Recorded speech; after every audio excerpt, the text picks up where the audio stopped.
खऱ्या स्वीकाराची सुरुवात कधी झाली? माझ्या आयुष्यात एक वेळ अशी आली, 2023ला पहिला कॅन्सर आणि 2024ला दुसऱ्यांदा ब्रेस्ट कॅन्सर. त्यानंतर नोकरी गेली. होती नव्हती तेवढी सगळी बचत संपली आणि तिथून माझ्या खऱ्या एक्सेप्टन्सची, स्वीकाराची सुरुवात झाली. स्वीकारणं म्हणजे काही कमकुवतपणा नाही. स्वीकारणं म्हणजे आपल्या आत्म्याचा आतला जो आवाज आहे तो ओळखणं आणि त्यावर काम करणं म्हणजे एक्सेप्टन्स. श्री स्वामी समर्थ. नमस्कार मित्रमैत्रिणींनो, मी सुरेखा नरेंद्र. कृपया व्हिडिओ शेवटपर्यंत बघा, मध्ये स्किप करू नका, कारण ही माझी खरी कहाणी आहे आणि मी जे सांगते आहे, शेअर करते तुमच्या बरोबर, ते खरे अनुभव आहेत.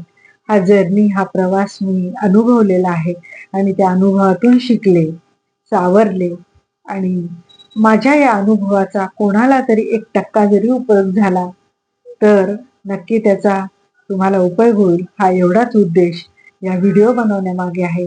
त्यामुळे कृपया कोणी स्किप करू नका, व्हिडिओ पूर्ण बघा. ही माझी जी अनुभवाची जर्नी आहे त्याच्यातून मी मला गवसले.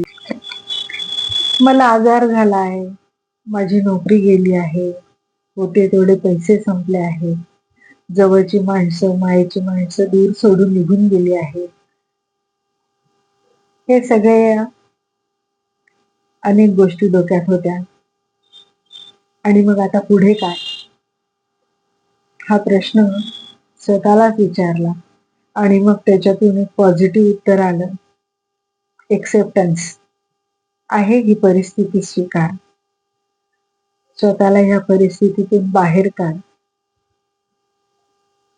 काय होतं ना, आपण आपल्या आयुष्यात जे जे चॅलेंज येतात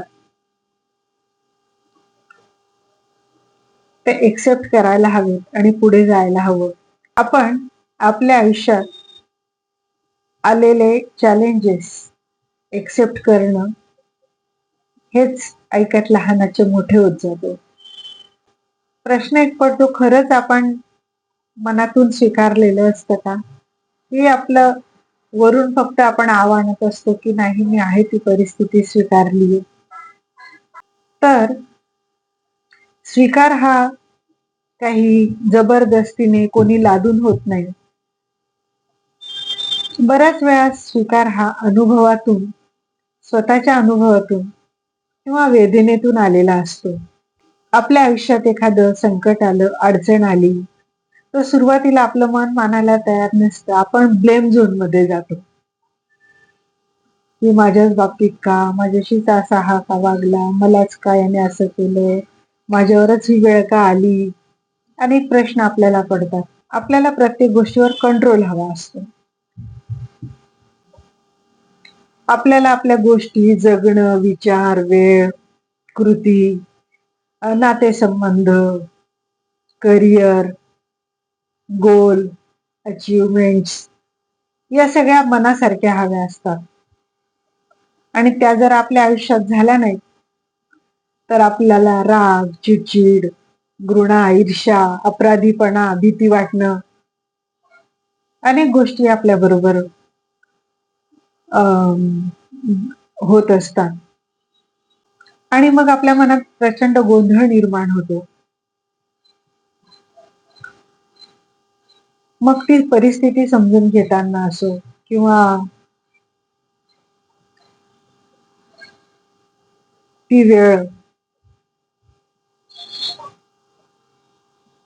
तेव्हा स्वीकारणं, मनापासून स्वीकारणं, एक्सेप्ट करणं हेच आपल्या हातात असतं. खरा स्वीकार मानणं म्हणजे काही अपराधीपणा नाहीये. परिस्थिती पुढे, प्रसंगापुढे झुकणं नाहीये. ते माझ्यातल्या मीला चॅलेंज आहे. मी जशी आहे, जी आहे, माझ्यावर जी परिस्थिती ओढावली आहे ती मी एक्सेप्ट केली आहे. हे खरं स्वीकारणं.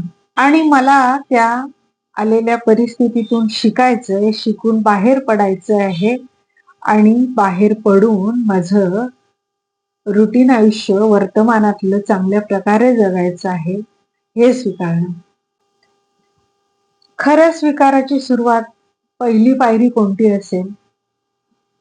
तर खरा पहिला जो स्वीकार असतो, जो बदल असतो, तो म्हणजे आपण स्वतःवर काम करायला लागणं. आता जेव्हा ह्या सगळ्या सिच्युएशन्स आल्या, तर मी पहिलं काम काय केलं, तर मी स्पिरिच्युअलिटीकडे ओढली गेली. स्वामींच्या मार्गात तर मी आधीपासून होतेच. पण अकल्ट सायन्सच्या सगळ्या टेक्निक शिकले. मनावर, शरीरावर दोन्ही गोष्टींवर काम केलं.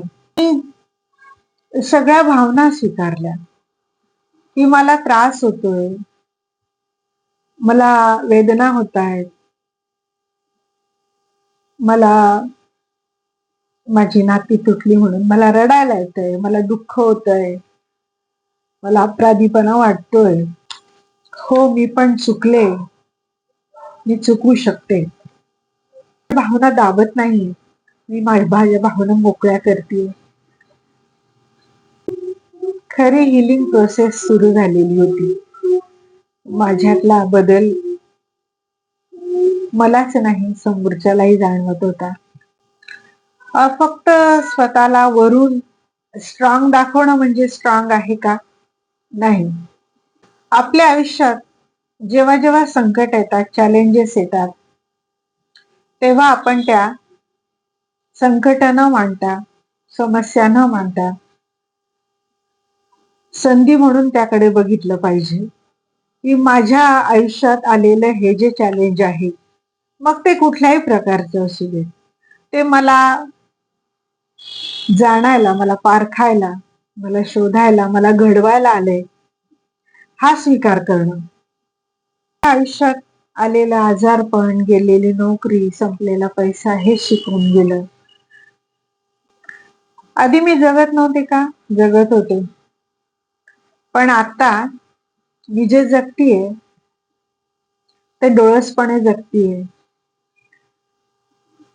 की या आधी येणाऱ्या संधीला पण संकट म्हणून बघत होते. छोट्या छोट्या गोष्टींमध्ये दुःख शोधत होते. पण आता उलट झालंय. आता मी छोट्या छोट्या गोष्टीत आनंद शोधते. आता माझ्यामध्ये आत्मविश्वास आहे. मी लोकांशी पटकन जोडली जाते. आणि त्या ब्लेम झोन मधून मी स्वतःला बाहेर काढलं. मला आता समजलं, की मला कोणाला सिद्ध करायचं नाही, मला कोणाला कंट्रोल करायचं नाही. आणि त्याचा परिणाम असा झाला, की मला आता माझं लाईफ परफेक्ट नकोय. शांत हवंय. मला ओव्हर कॉन्फिडन्स नकोय. मला कॉन्फिडन्स हवाय. मला माझ्या मनासारख्या गोष्टी नकोय. मला घडलेल्या गोष्टीत आनंद शोधायचा आहे. हा स्वीकार झाला आणि काय काय बदललं? जेव्हा मी ठरवलं, की मी एक्सेप्ट केलंय हे सगळं, तेव्हा पहिला बदल माझ्यात झाला,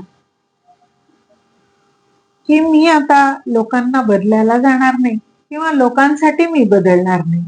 मी स्वतःला दोष देणार नाही, मी स्वतःचा राग करणार नाही. त्यामुळे काय झालं, मला भूतकाळ सोडणं सोपं गेलं. भूतकाळामध्ये ज्या ज्या अनाहूतपणे झालेल्या चुका असतील, घटना, प्रसंग, व्यक्ती, कोणाला दुखावलं असेल, हे विसरणं माझ्यासाठी सोपं झालं. वर्तमानात जगणं सुरू केलं.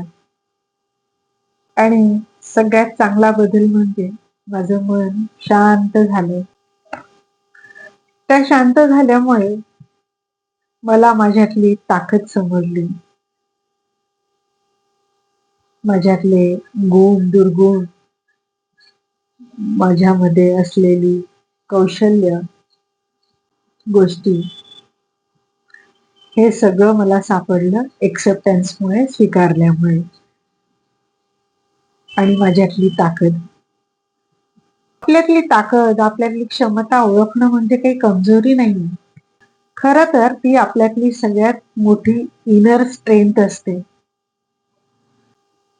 त्यामुळे मी आज माझ्या व्यक्तिमत्वावर, मी माझ्या स्वतःवर विश्वास ठेवते, माझ्या कामावर विश्वास ठेवते, माझ्या बोललेल्या, केलेल्या गोष्टींवर विश्वास ठेवते, माझ्या जीवनावर माझा विश्वास ठेवते आणि माझ्या स्वामींवर तर माझा मनापासून विश्वास आहे. कारण ह्या प्रवासात ते कायम माझ्यासोबत आहेत आणि म्हणून मला हे सगळे शक्य होत आहे. अजूनही मी हिलिंग प्रोसेस मध्येच आहे. खरा स्वीकार हा काही एका दिवसात होत नाही. ती हळूहळू चालणारी प्रोसेस आहे. जसे की सूर्योदय झाल्यानंतर हळूहळू दिवस मावळतीकडे जातो, तसंच जेव्हा आपण एक्सेप्ट झोन मध्ये जातो तेव्हा हळूहळू आपल्या व्यक्तिमत्वामध्ये बदल व्हायला लागतो आणि तो बदल अतिशय सकारात्मक असतो. तो तुमचं व्यक्तिमत्व उजळून टाकणारा असतो, तुमची ओळख निर्माण करणारा असतो, तुम्हाला उभं करणारा असतो. मित्रमैत्रिणींनो, मी अजूनही हिलिंग प्रोसेसच्या प्रवासात आहे. जर तुम्हालाही तुमच्यातला मी शोधायचा असेल, तुम्हालाही आलेल्या परिस्थितीला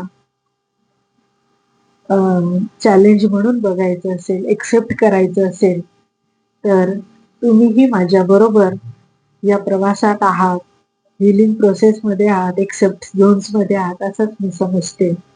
रडू नका, स्वतःला दोष देऊ नका, स्वतःला कमी लेखू नका. आहे ती परिस्थिती स्वीकारा आणि चालत राहा. स्वीकार हा शेवट नाही, तो शांत आणि सुंदर प्रवास आहे. धन्यवाद. व्हिडिओ आवडला असेल तर लाईक करा, शेअर करा, सबस्क्राईब करा आणि कमेंटच्या माध्यमातून तुमच्या प्रतिक्रिया सुद्धा द्यायला विसरू नका. श्री स्वामी समर्थ.